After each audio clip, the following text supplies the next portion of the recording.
How Chevrolet started, grew, and became $11.5 billion company.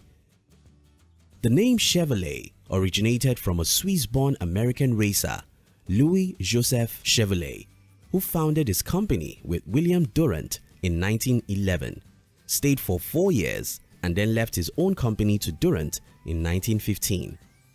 The Chevrolet Company, previously called the Chevrolet Division of General Motors Company and simply called the Chevy, is the automobile department of General Motors, a manufacturing company in the United States. How Chevrolet began. 20 years before Chevrolet, Durant was the founder of a successful Durant Dot Carriage Company which manufactured horse-drawn vehicles. And so Durant wouldn't even touch a car with a 10-foot pole, let alone allow his daughter to ride in what he called loud and dangerous horseless carriages. But as time passed, he realized that there were more cars than carriages on the American streets, an experience that did not settle well with the relatively tentative public. As the government regulated cars for their safety, Durant had other ideas. Why not improve the security of these cars instead? In 1904, Durant approached a struggling Buick Motor Company and became its controlling investor. Within a span of 4 years, Durant demonstrated his salesman attitude and transformed Buick into a leading automobile name amongst the likes of Ford, Oldsmobile, and Cadillac. For Durant, however, it was only the start. Durant figured he could further improve his odds in the industry if he built a holding company that would control several automobile divisions, with each division manufacturing their own car.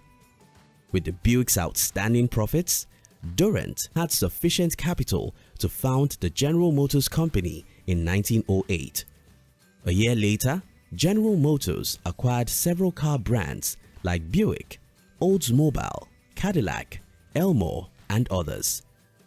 Unfortunately, Durant got so carried away in his automobile acquisition crusade that GM suffered cash shortage with their sales losing to Ford's. And so, in 1910, General Motors showed Durant the exit door. But Durant did not give up. Having regained his bearings, he reunited with an old colleague from the days of the Buick Motor Company, Louis Joseph Chevrolet. Durant knew the Swiss-born American as a man whose competency for cars mechanics matched his passion for racing. In 1909, Louis had participated in the giant Despair Hill Climb, an oddly apt name considering the hill climb race was less about the racers themselves and more about test driving the competing car brands they drove. Therefore, when Durant offered a chance to build more automobiles, Louis couldn't resist signing his name on the dotted line alongside Durant's. In 1911, Louis co-founded the Chevrolet Motor Company with Durant. Durant used Louis' racing status as a means of building a motor company and his way of getting back at General Motors. The first Chevrolet car, the Series C Classic 6, was designed by Etienne Planche with directions by Louis. The prototype was ready before the company was incorporated, even though the production didn't happen until 1913, where it was introduced at an auto show in New York. In 1914, Chevrolet redesigned its logo, and so a bounty emblem logo was used on Chevrolet's first produced cars in 1914, the Chevrolet H Series and L Series models. That same year, Durant and Louis had differing intentions for Chevrolet's future car designs.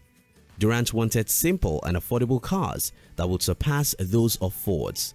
On the other hand, Louis preferred playing it fast and loose with luxury or racing cars. These differences split these two associates, and Louis sold the shares of the company to Durant. Now alone at the helm, Durant was able to focus on his next winning car design. He achieved this in 1916 when the cheaper Chevrolet Series 490 finally outpaced Ford in sales and cemented Chevrolet's place among the big automobile names. To say Chevrolet made huge profits during this period will be a severe understatement. Durant revisited General Motors as a controlling investor, purchasing their stocks, which gave him the leverage to launching himself into leading General Motors once more. In 1917, Durant had become the president of General Motors. All was right now that Durant's big automobile dream was back on track, and of course, his first directive was merging the highly successful Chevrolet into the parent company General Motors as a separate division. How Chevrolet grew. In 1918, Chevrolet launched a new V8 powered model, the Series D, for open two-seat cars and the touring cars that would seat 5 passengers. These models didn't sell well, though they were scrapped by the next year. Given Chevrolet's successful track record in the market, General Motors rebranded and sold their commercial-grade cars and trucks as Chevrolet with similar appearances with the Chevrolet's vehicles in 1919 from Chevrolet factories located in Flint, Michigan.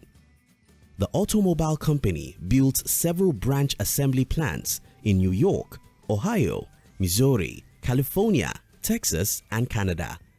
Somewhere between 1920s and 1940s, Chevrolet would see Durant's vision for producing simple and affordable cars come true. In fact, Chevrolet, Ford, and Plymouth were known to Americans as the low-priced three. During this period, one of Chevrolet's most notable cars was the Stove Boat, introduced in 1929, which was taglined as 6 for the price of 4. This and several generations of the car model blew away the competition of Ford and Plymouth. In 1953, the Chevy Corvette, a sports car with 2 seats and a fiberglass body, debuted to become the first mass-produced sports car in the United States, championing the American sports car appeal. The appeal of the Corvette and other Chevrolet passenger cars will be enhanced with the first-time introduction of Rochester ramjet fuel injection engine as a high-performance option for the price of $484. The Chevrolet small block V8 car design made its debut in 1955 and remained in circulation longer than other mass-produced engines around the world. Modifications to the V8 engine, including the aluminum block and heads, the electronic engine management, and the port fuel injection, gave birth to the designs in production today. In 1958, Chevrolet introduced the Impala series, which went on to become one of the best-selling American cars in history, experiencing popularity during the 60s and 70s. The parent company General Motors introduced Chevrolet to Europe in 2005, with rebranded cars manufactured from the General Motors branch in Korea acquired Daewoo Motors.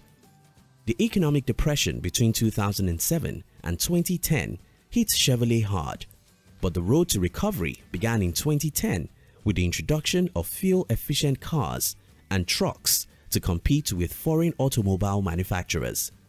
Within the same year, Chevrolet introduced the plug-in hybrid electric vehicles, Chevrolet Volt in America, which was sold under the name Opel, Vauxhall, Ampera throughout Europe, with a record 5,268 units sold, and became the world's best-selling plug-in hybrid electric vehicle (PHEV) car in 2012, winning the award for the North American Car of the Year, European Car of the Year, and World Green of the Year.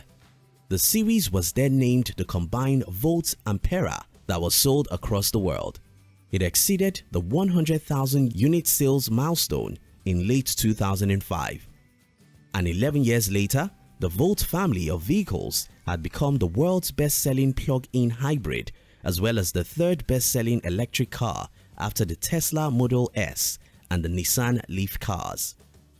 In 2011, Chevrolet set a global sales record of 4.76 million vehicles sold worldwide. In late 2013, the Chevy brand was withdrawn from Europe by General Motors, leaving the Corvette and Camaro lines.